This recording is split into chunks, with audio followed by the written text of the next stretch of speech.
The Grund Norm, hosted by Denning Okato. Today we have a look at Chapter 1 of the Constitution, and more particularly Article 1 of the Constitution, which provides for the sovereignty of the people of Kenya. Now, when we talk about sovereignty, we mean this is the supreme authority of the people of Kenya. This one means that the people of Kenya have all the powers to do everything that has been provided for in the Constitution of Kenya.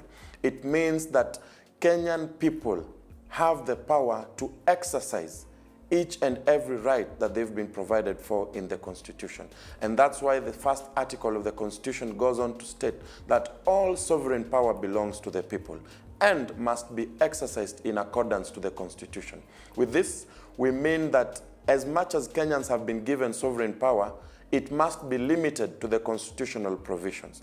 Secondly, we have the same article providing for how this sovereign power can be exercised. And this one means it can either be exercised directly or through democratically elected persons and representatives.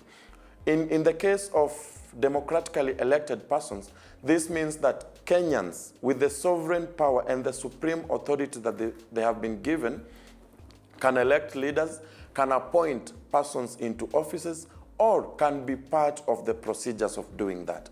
And that's how the Kenyan people will their sovereign power, by ensuring that they go to the ballot under their rights of electing leaders and electing leaders into office, leaders who will assist them. In regards to direct exercise of the sovereignty of the people, it means that all persons under the Constitution can enhance their rights, can enhance their duties as provided for in the Constitution. So there is a small difference between the direct exercise and the exercise through representation by the people. The same article provides that sovereign power of the people can be delegated.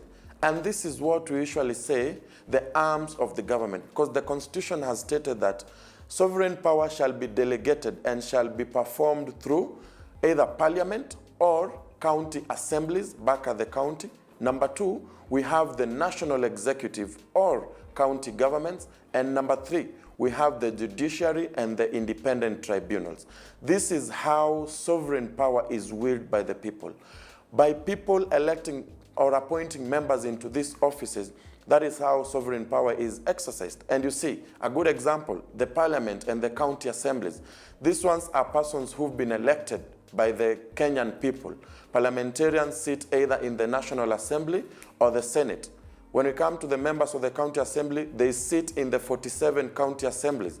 That is how power has been delegated. And that is how the sovereign power of the people is being exercised. Number two, when it comes to the national government, we do elect a president and a deputy president. The president goes on to appoint cabinet secretaries, principal secretaries, who assist the president in running the national executive or the national government. In regards to the county government, we have governors who have been elected. Also, we have deputy governors who help them in their duties. These are the persons who are tasked with managing county governments, or what we also call devolved government. In this way, we see how indeed sovereign power is being exercised. And lastly, judiciary or independent tribunals. This one is where we settle our disputes. And truly, when you look at the provisions of the Constitution, it states that all judicial power belongs to the people.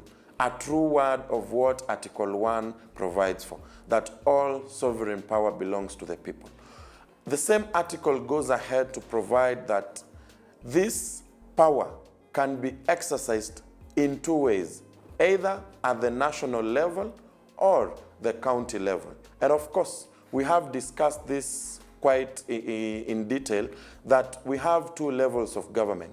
One that is headed by the president, which is the national government, and the county government, which is headed by a governor. And this, true to its word, we have seen it work. Since the Constitution was promulgated, we've seen county government take their places. We've seen the county government stamp its authority. And the two have been working very seamlessly. That's how sovereign power is being wielded. So for today, one thing that you need to carry home is understand that you as a Kenyan have a lot of powers.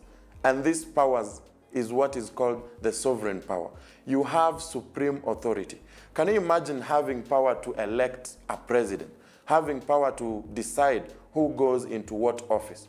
What has happened, many Kenyans have left these powers to their representatives, which is very wrong. We must always remember that we wield sovereign power.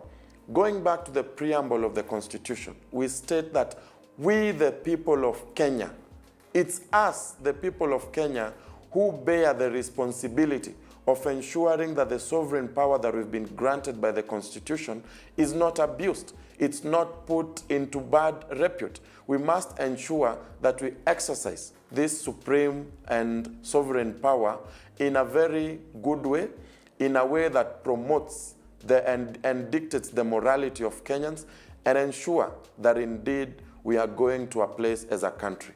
We must ensure that this current constitution is very important, because at the first article, it recognizes your power, my power, our power, power to decide, power to elect, and power to do anything that is inconsistent with the Constitution.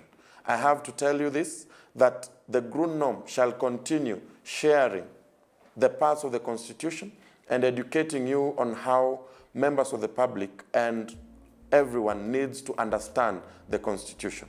Once again, I want to tell you, please make it a norm to watch the Grundnorm, and trust you me, it will never fail you.